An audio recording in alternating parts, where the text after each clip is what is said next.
Episode 1: The Lie We've Been Told About Self-Care. Hey, beautiful people.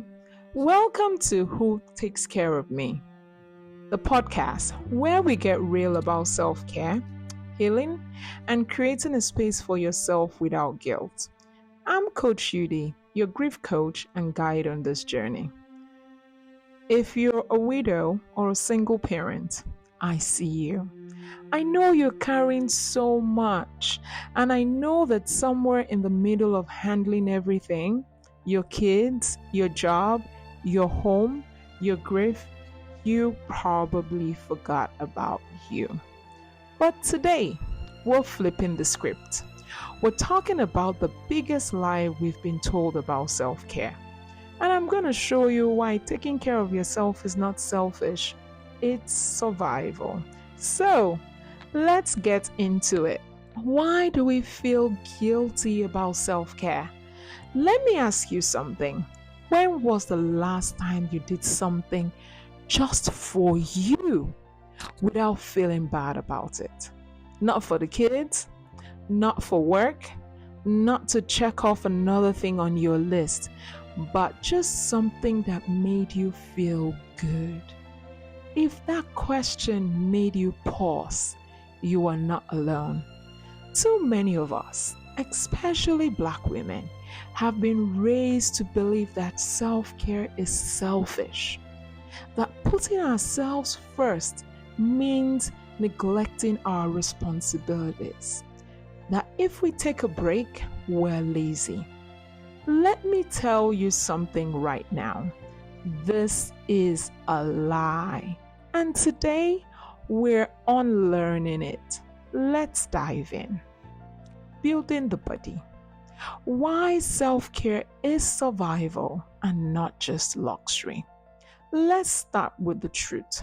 First, self-care is not selfish. It is essential. Think about your car.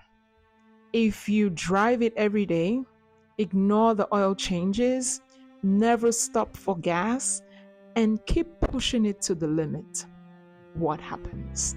It breaks down. Now, I want you to replace that car with you. When you never stop, when you never pour into yourself, when you keep pushing, even when you're running on empty, what happens? Burnout, exhaustion, resentment, health problems. Sis, you cannot run on fumes. Taking care of yourself is not an option. It is survival. 2. Guilt is a learned response. Somewhere along the way, we've been taught that our worth comes from how much we give, that being a good mother, a partner, or a caregiver means sacrificing ourselves completely. But let me ask you this. Who told you that? Who told you that your needs don't matter? That rest isn't important? That you have to earn your right to peace? I'm here to tell you that you were wrong, and today we're unlearning that lie. I have practical self-care that you can start today in 5 minutes or less.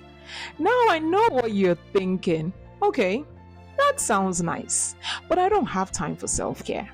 I hear you, sis. That's why I want to start small. Here are 3 things you can do today that takes less than 5 minutes, but will pour back into you. First, 60-second reset. Close your eyes. Take a deep breath. Exhale slowly. Repeat 3 times. That's it. You just gave yourself a moment of peace. Second, the no challenge. Say no to one thing today that drains your energy. It can be as simple as not answering a call or not overcommitting. 3. the I deserve affirmation. Look in the mirror and say, I deserve rest. I deserve peace. I deserve joy. And even if you don't believe it yet, say it anyway. Self-care doesn't have to be fancy. It just has to be intentional. Here's my affirmation of the day. I am worthy of care. I want to leave you with an affirmation. Repeat this with me. I am worthy of care. My needs matter. I take time for myself without guilt. Breathe that in. Let it settle into your spirit because you matter. If this episode spoke to you, do me a favor. Share it with another single mom or widow who needs to hear this today. We're breaking the cycles together. Make sure you subscribe so you don't miss the next episode. Because next time, we're talking about the exhaustion of doing it all. How to stop overfunctioning. Sis, take care of yourself. You deserve it. I'll see you next time. Bye.